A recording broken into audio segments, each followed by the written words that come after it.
the coaches are in.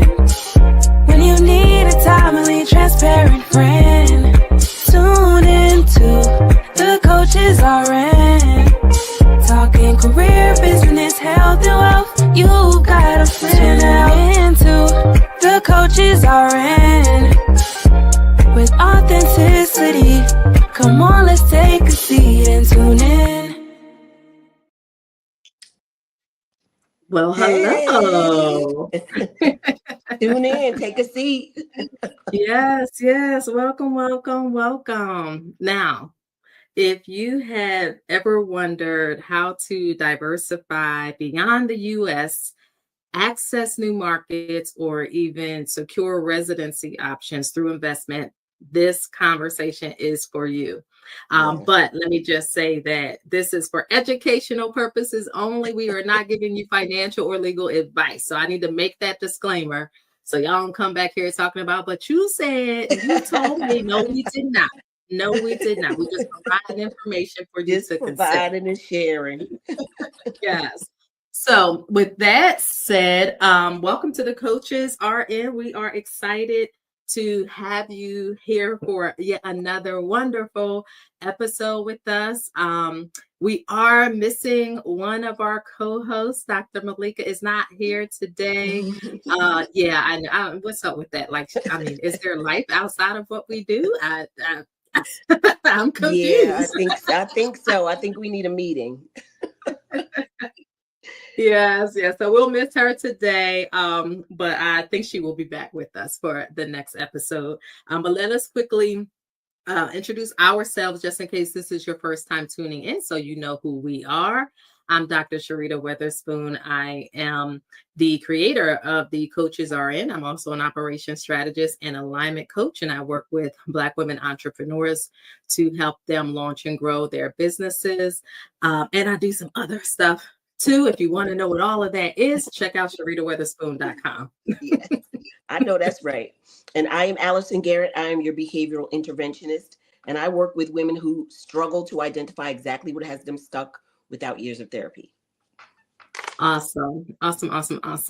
Now let's introduce our special guest for today. We are excited to have her here. We had to do a few things to get her here because she is not here, as in not in the U.S.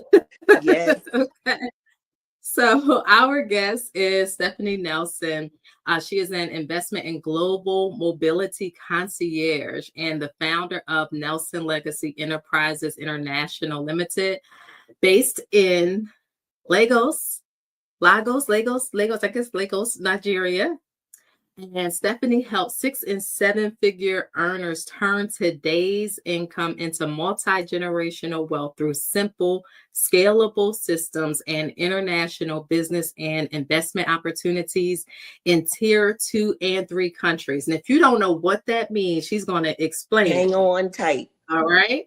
Hang on tight. So let's welcome Stephanie to the stage. Hello. Hello, ladies. How are you? Wonderful. Well, excited. how are you? I'm good, thank you. Good. Thank you for the warm introduction. Appreciate the opportunity to share with your audience. Yes, we appreciate you being here, making accommodations for us. We're kind of like, if our viewers will be watching a semi-live. It'll be airing at 8 p.m., but we are recording earlier in the day because at 8 p.m. EST, you will be asleep. I will. I'll be asleep. Yeah. So we appreciate that. And I do want to say, before we jump into our questions, I do like to be transparent. Like when we have pre-existing relationships with our guests. Sure. So I know Stephanie. Dr. Malika knows Stephanie. We met Stephanie when she was about 14 years old, when she attended a summer program at the college that Malika and I were attending at that time. And here we are. I'm not going to say how many years later. a lot. Enough. A lot of years later. And we have still been in contact and, kind of through social media, keeping up with what the other is doing and all of that. And it is wonderful to see that young, teenage, bold mouth. Can I tell you, sister had a singing voice? I don't know. I don't know if you're still singing or not, but often. No, she's okay. She need to be singing though. She can. She just not. Just does not. Right. Just does not. See her. Yeah. To see her now, obviously all grown up, but just walking in her purpose and doing what she was put on this earth to do. And I could probably say that at 14, 18, 20, you probably didn't know this was what was coming up for you. No, like maybe big dreams, but a little different. Yeah, I always knew I would be a business owner, but I didn't know it would be at this stage. I'll say it like that. Mm-hmm. Yes. Mm-hmm. Yes. All right. So I'm not sure what happened to Allison there. We don't see her. I don't know if we can hear her or not, but that's what happens when you're live. So we're going to keep it moving. Mm-hmm. And I'll go ahead and ask the first question. Sure. So share about your journey. How did you get involved in international investing? I would say it started with a contract that I was doing in Lagos, Nigeria. Not Lagos, Nigeria. It was a contract I was doing in Pittsburgh, Pennsylvania. And I was fulfilling a business contract with the water authority, and I ended up having to hire Nigerians to fulfill the contract. I needed more tech capacity, and I hired them to do the job. And honestly, we spent about 14-hour days together. So I would listen to them. It would be it's like 4 of them. They started kind of chatting. Now, ironically, they were Nigerian, but of different tribes. And so I would learn like the differences among them, having conversation. I would smell food. I would be like, okay, what is that? You know what I mean? So I would start asking all these questions. And then, they were like, as they got to know me and I got to know them, they were like, you need to go to Nigeria. You need to go. You are like, probably it's almost like Nigeria was made for you and you were made for Nigeria. And I was like, ah. And so, I was pretty well traveled, so it didn't bother me. Like people, for the first thing they would say is like, how come you weren't like intimidated to come to Nigeria? And I was like, I don't know. I think just because travel is travel, it doesn't really matter. Every country presents its own unique challenges and its amazingness. So it didn't really faze me. And I had not been privy to some of the things that I guess other people were exposed to about Nigeria that I just didn't know. So I didn't have that negative connotation from the beginning. It just didn't happen for me that way. And so as a result of that, they kind of orchestrated a travel experience for me. My first stop was in Abuja. And so I went there. So, and I mean, when I touched down, it felt different because all I saw was Black people. And I was like, oh, I was like, wait a minute now. Right. So saw all these Black people. And that was the first thing I noticed. I was like, woo, everybody here is Black. I love that. So then when we get out into the, from the airport, and when you touch down into the Abuja airport, it looks like any other airport that you've been in. You go through security, you go through immigration, all the things, and then you come out. My first introduction, I would say, to the differences is while driving. So we were driving into Abuja Central Business District. They're getting lost. In the middle of the road, they turn right around. Hey. I was like, whoa, no. Because, right. There's like rules there are not the same as the rules here. So that's how I got started in the sense of my former employees now, who I still have very good relationships with all of them, and call them from time to time, connected me to people there. I went to explore. I loved it. Was only supposed to stay 2 weeks, stayed a month. And, my journey began from that point. Awesome. Wow. Yeah, I thought of immediately about us going to Ghana when you said you went and just saw all Black people. You're like, oh my gosh, like what? Yes, this is This amazing. is the real thing. It's a real So you shared a little bit about that, but why Nigeria and why like tier 2 and 3? Like define what that actually is. Sure. So why Nigeria? Nigeria is the absolute giant of Africa. So there's 220 something plus million people, so they say. I think it's probably more than that in Nigeria. And if you can grow a thriving business in Lagos, Abuja, Kano, in PH, any of the major cities or any place in Nigeria, you were built to be an entrepreneur. Period. So I think that was the first thing, but also there was something about some of the things that I just saw about like the pulse of the city, even in Abuja, especially Lagos, but the pulse of the city, business was done right on the street. So they bring their wares to the street, they sell them along the street. You eat your food. Mostly people eat their food on the street. And it was just something, it was just pulsating. It gives you the feeling that I had in Abuja and Lagos was the same feeling I had when I first went to New York. Okay. It was just like vibrant, like charged, energized. So that's why Nigeria, for me, there was a connection, and how you're oriented to a country matters. So I was oriented very well. And so because of that, I stuck and stayed. Tier 2 and tier 3 countries are,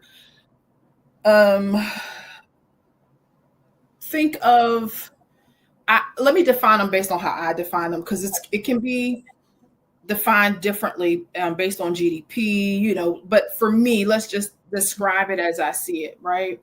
And how I've experienced it.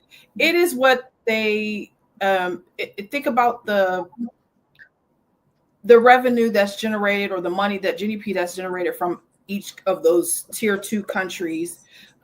They typically are Eastern Europe. Think of Estonia. They have, strong policy, strong, kind of capability to produce. However, they can't at scale produce like a US, right? Or there's some variable instability in government, right? Okay.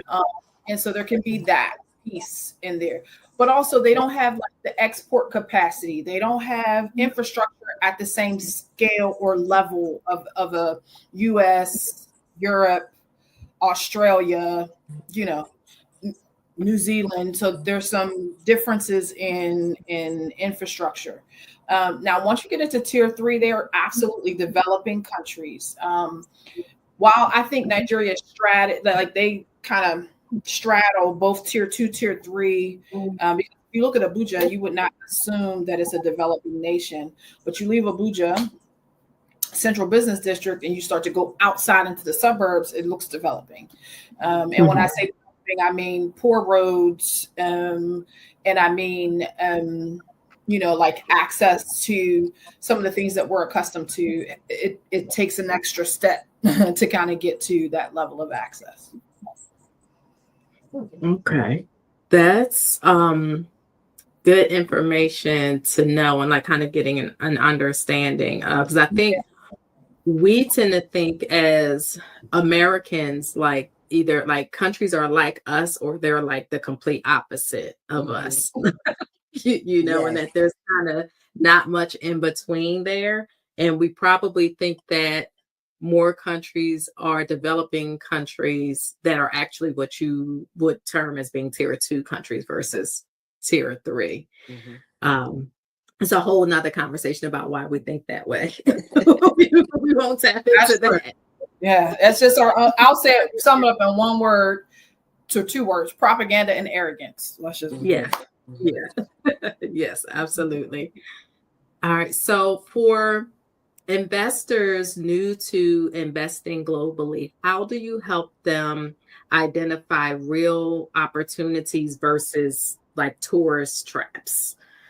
So that's the first part of the question. And then the second part is what constitutes simple and scalable systems when we're talking about international investing?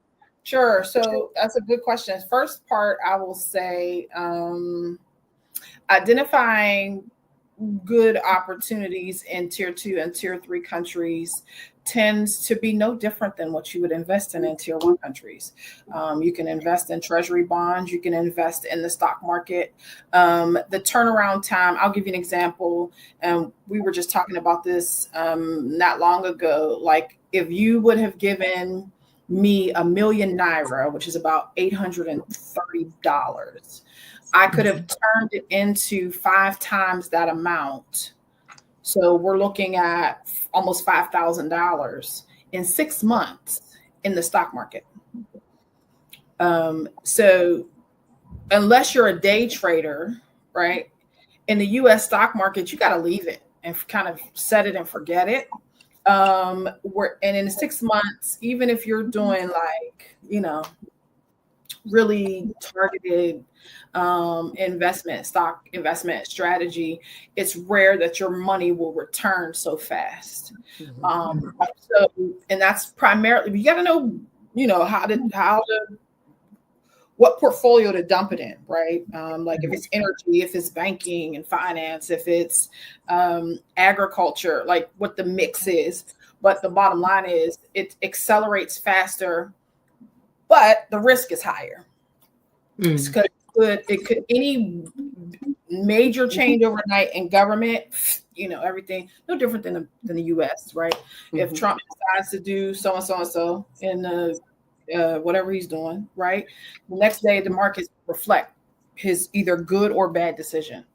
So it's the same thing. I just think the time frame is shorter. So a lot of the investment strategy doesn't change because it's tier 2 or tier 3. It's how we approach it. How do we approach it? How we are intentional about high income earning professionals in that 6, 7, 8-figure range who typically are first generational wealth builders. And so because they don't realize how much money they're leaving on the table and how they could accelerate their growth by just paying attention to the fact that the bookkeeper is not talking to the CPA, and the CPA is not talking to the tax advisor, and the tax advisor is not talking to the tax attorney, and there's not a trust officer in the mix. There's like all these segmented conversations that are happening, which in every siloed approach, there is also money that is being left. So we instead of people trying to say like, I got to find the money to pay. No, we show you where the money is, and then you pay us a portion of the fact that we found money for you. And then we tell you or advise you and put you in touch with the right network so that you can invest it well, typically in some passive income investment opportunity or real estate of some sort. And then it grows faster. You go into private banking, it grows faster. And then now, instead of you becoming, iced out of the wealth conversation, you've been able to accelerate your growth, and you're at $60 million. And now you're having the institutional investment conversations. So that's how we approach it. Wow. Okay. I like that when you think about accelerated growth. Even with thinking of someone who starts a little bit later, right? Like we don't typically learn about investments. So learning about it now, it would seem that, some sort of accelerated pace would be beneficial. So what would you say, what are some of the investments that you're currently facilitating? So right now we're doing a lot of helping people set up passive income opportunities. That means, I'll give you an example. I had a family who loves, like I do, St. Lucia. And now they have, let's say, about $450,000 to play with. And so now they have two options.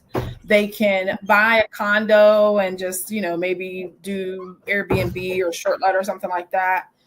Or they can kind of go into fractional ownership of a yacht, right? Where they get 8 weeks out of it. The other families get so many weeks. And then the other weeks that is open, people on the island or coming to visit the island can now rent it from the families, and they're earning income while they're doing that. So I think those are some of the things that we do. And they can also buy citizenship. So $200,000 and $450,000 and $250,000 or $300,000, I think it is now. You can buy citizenship. 1 second. No, this is I like the buy citizenship conversation. I know. That's like into that for a while. You're still muted, Stephanie. Yeah, we've been checking into options and like visas and things like that, just to have somewhere else to go visit. Yeah, everybody needs an option, because now you're setting up taxes. As an American, is tax, you're taxed. I don't care where you live, you're taxed. So up into like 120,000 or less, you don't have to, think about it too much. But once you cross over to $120,000, they come in. And if you don't file your forms in about 2 years, they'll shut your passport down and you can't come back, right? Or they'll be like at the gate, it's like, you need to go see them people in the IRS because they looking for you. Okay. So, we are always looking at what the best option is. Everybody's situation is different. So there's no cutter, and that's the concierge piece of it. So we're very conscious of that. Having that plan B is more than just because I'm feeling a way about the States.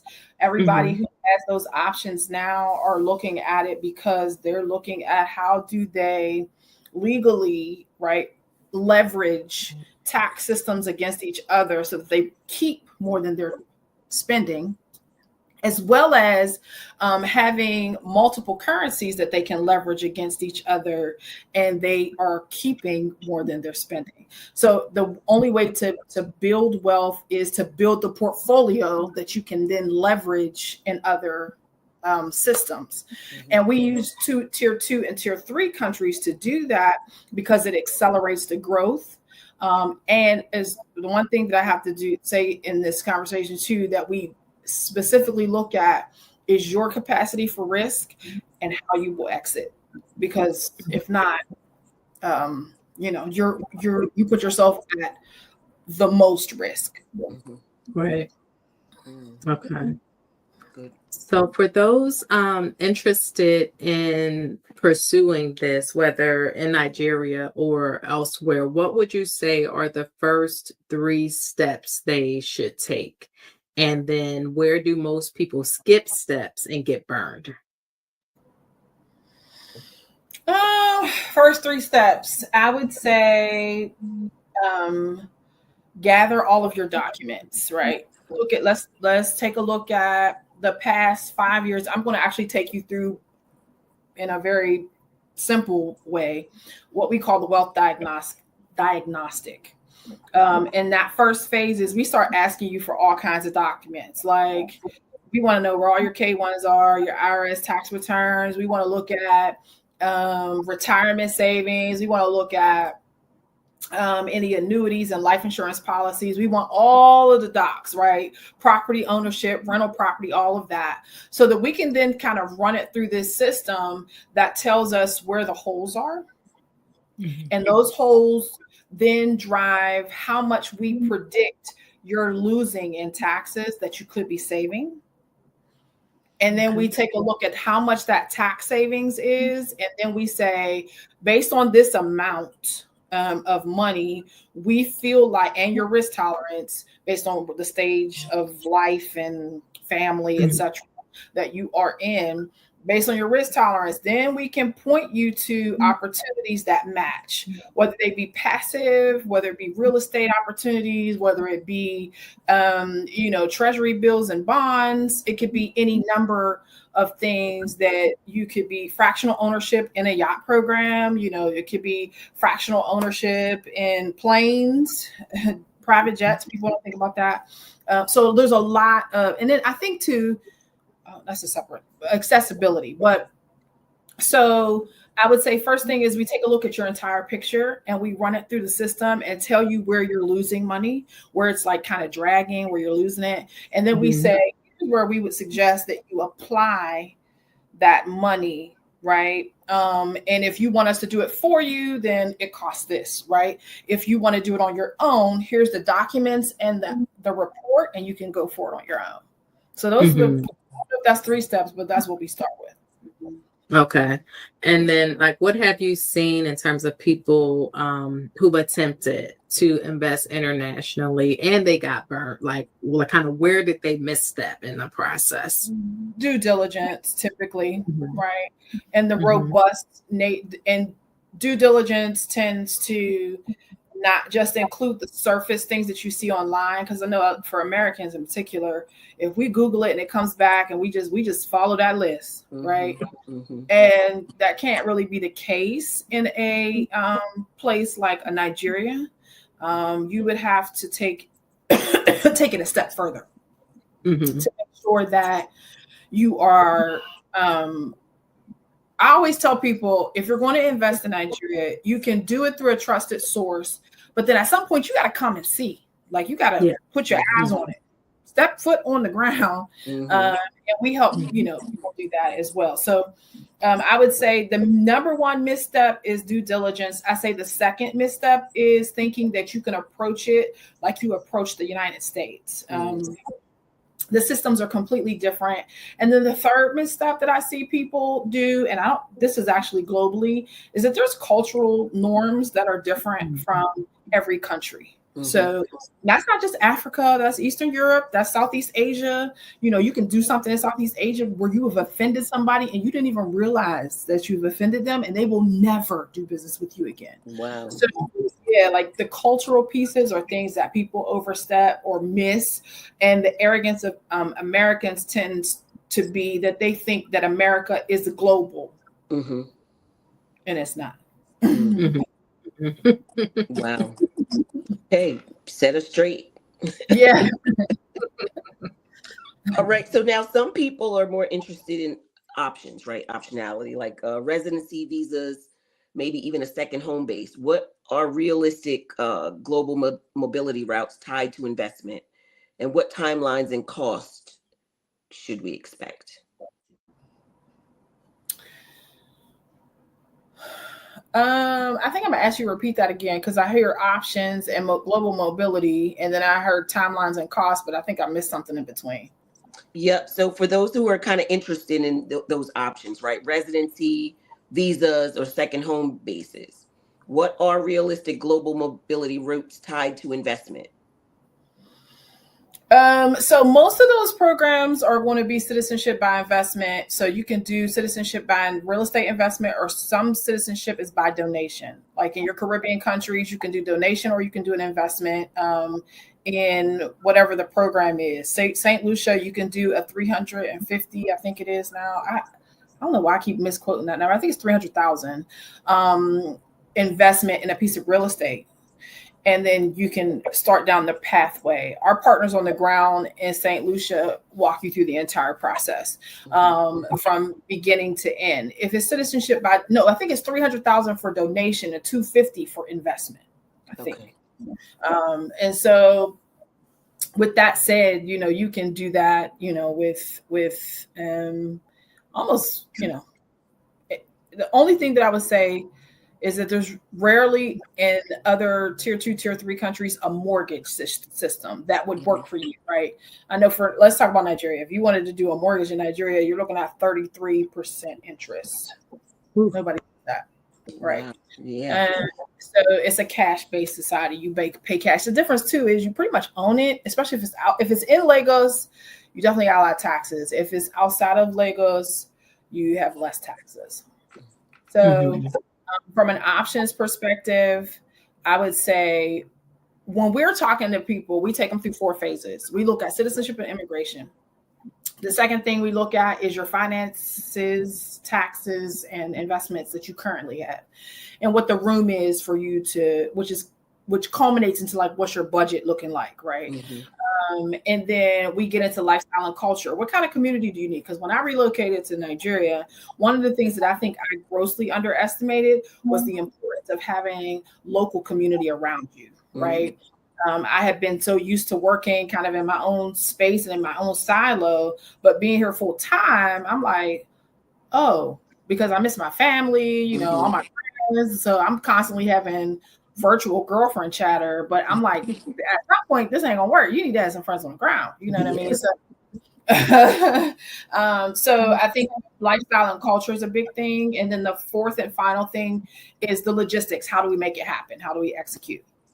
Okay. So that's how we approach it, so we can match you to the right opportunities. So an add-on question to that around citizenship through investment, and specifically with real estate, is that as simple as you buying property there for that amount, or is it investment in some sort of real estate project that is already happening or sponsored by the government or something like that? Yeah, so it kind of depends, right? Like when you go through like a CIP program, they tend to tell you based on who you are and what your situation and circumstance is, if it should be a fund, it should be an actual property, or if it should be like a project, or what it should be based on the fastest pathway for you to achieve citizenship. 1 second, ladies, please do. Yeah. So yeah, this is really, I know you're like, your wheels are turning. I'm like, I know. And it's conversation that we don't always have access I was going to say, and if you don't know, you don't know. Like, who would have thought? Right. Like we just want to go visit. We just want to go visit places. Right. we don't think of, you know, it's like our little box, so to speak. Yeah. Yeah. It's like, oh, we go to visit somewhere and we bring back our souvenir, right? But we don't kind of really know like, how do we plant there? Yeah. Now, although when we went to Ghana, that was a different experience because we did a real estate tour while we were there. And things we learned, it was interesting because I know all of the things that I had heard prior to us going to Ghana, and I still hear some of it now, is like just this belief that it is so inexpensive to live anywhere in Africa. And I think that's because everybody thinks it's a third world country. Assumption, right? Like you can go live anywhere. Yeah, like it's a third world continent. The whole continent is just full of people in the desert starving and drought and all of that. And we got there and it's like, no, like that's not what it is. Now, obviously we did see villages, right? We saw some villages and that was interesting. But when we went on the real estate tour, we saw the building. Houses. Yes. I remember him saying how much it was. I think he said the house, he said 500,000. And I'm like, is that in US dollars or is that in your money? And he was like, that's US. And I'm like, well, that's okay. That's where houses goes really. Yeah. You know? So we just sometimes have no dispelling the myths, just not knowing. Yes. Absolutely. So, I think oftentimes too, though, I will say this, that especially in West Africa, if you're presented with a price that sounds similar to the US, I would say, let's negotiate, right? Because those prices can be overinflated because they hear your accent, right? Or They hear something, they recognize that you're not from there, and you may or may not know the system. So that's also something to consider, because some of those prices are overinflated for sure. Yeah. And in this case, the person who we were doing the tour with, it was his property that he was preparing to rent out. So his story was kind of interesting because his family was from Ghana. He was born in Ghana, but grew up in New York. And he had recently moved back to Ghana. And his mom was like like a real estate investor already in Ghana and like all of that. It's really interesting. Yeah. It's a lot.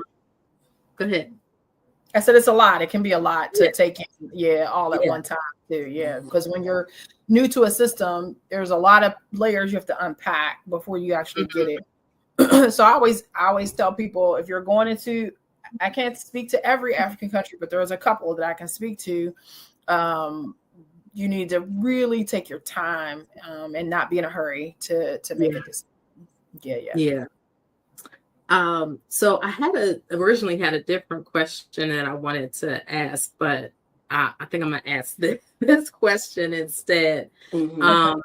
So, and just reflecting on the information that you've shared so far, and I know that your specific focus in your business is 6 and 7 and 8 figure earners, right? So for the women who are watching this, who like they might be 6 figures, but they might be, let's say, 200,000 or less, versus closer to 7 figures. Like, what are some opportunities that would exist for?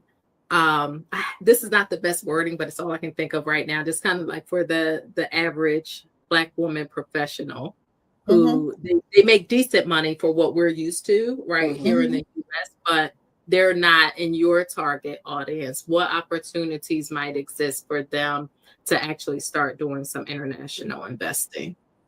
I would say that, ironically, that's the wonderful thing about tier 3 countries. You, as a 200,000 salary earner or business earner, you can start investing in land for probably about between $8,000 and $10,000, depending on where location. You also, and I personally think the opportunity to buy land these days is a big deal, because you can control a couple of things. One, how a municipality grows, and you can shape it into your favor. The second, and influence means more than anything, right? Second thing I would say is food. You now can control how you are participating in food growth and food security. And if push comes to shove, you can always take your little plot of land, build you a little house on that, and farm your own food. And kind of escape off grid, if you will. So I always say land is a great strategic a strategic play. The second thing I would say is find some like a brokerage in a tier 2, tier 3 country that you can buy some stocks in, some other stocks, so that you can start to earn some other currencies until you have, amassed enough to make a serious investment in said country that you may want to buy citizenship in. So I think those are two really good options for you to get started, low cost. Okay. Great. Thank you for sharing that. Sure. I think we need a part 2. I don't want to be done, but I guess you have to know. We can always ask questions, like ask your questions, email, but we want to know, for those who want to connect with you further, tell us how we would do that. You can always hit my website, it's actually changing, but www.travelandinvestafrica.com, and you can book a consultation there. Or you can connect with me at something that I think I'm going to give specifically to the people in your show, a coupon code. I'm going to work that out after I get off of here. And that is to our new magazine that drops December 3rd. It's called I Invest Magazine. It is designed to educate people about the tier 2 and tier 3 deal flow opportunities that you don't have access to typically because you're just unaware, right? And I'm gonna give you a coupon code so that your members and audience can sign up to subscribe to the magazine. The first issue is around audacity. We have a Nigerian American woman who is the cover of that magazine issue, who built a travel company to $25 million and is now opening up a boutique hotel in Morocco. And so she has killed it. And so we're bringing people like that to the forefront and telling you not just, the amazing story, but kind of how to get started in your own journey. And when you think about, our magazine, I Invest Magazine, we're talking about specific deal flow, right? Or a playbook. So it's not just your typical finance publication. It's focused on those tier 2, tier 3 deals that people are not talking about, and the stories that come out from those places where people are not learning as much about it. And at the same time, from an impact perspective, we are learning about how to take our dollars, our pounds, our yen, our, other currency, euros, and putting them in places for accelerated growth so we can become a part of the included institutional conversation around wealth and stabilize our generational wealth building as well. Yeah. Yeah. So you're sharing your two things. You can talk to me on i-investmagazine.com or Travel and Invest Africa. Either place you'll find me. Okay. Thank you for that. Travel and Invest, that reminded me. Are you still doing the trip? A lot of people have asked me that lately. It's so funny because I was like, so one of my friends, he's doing an amazing job. His name is Authentic Traveling on Instagram. He does cultural tours to Nigeria. He's doing an amazing job at it. And I think that if you want to just go and experience culture, he's your guy. If you want to come and experience like how to set up your bank account, how to get a local stock brokerage account, how to find real estate that makes sense for you, how to start looking at the opportunity of residency in a Nigeria, in a Kenya, in a St. Lucia, then I would be the person that you can come and talk to. But if you want to come because you want to like do Dirty December, I'm not her.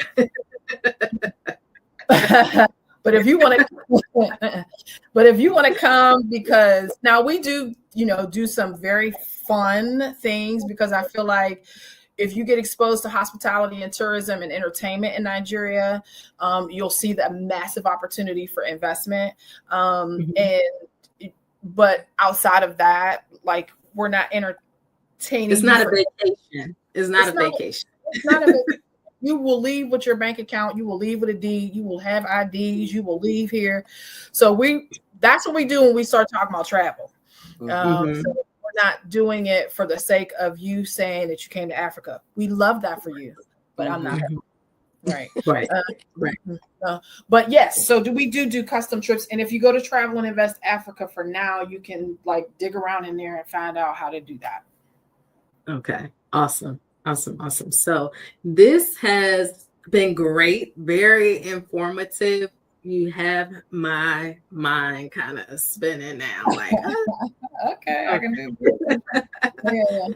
Oh yeah, I'll definitely be doing some more research. But I think these are not conversations that we're typically exposed to, and we in most cases, we don't know people who are having the conversations. Mm-hmm.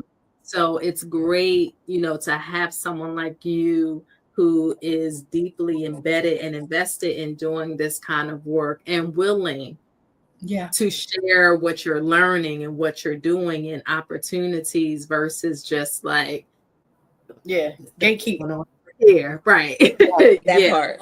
Yeah.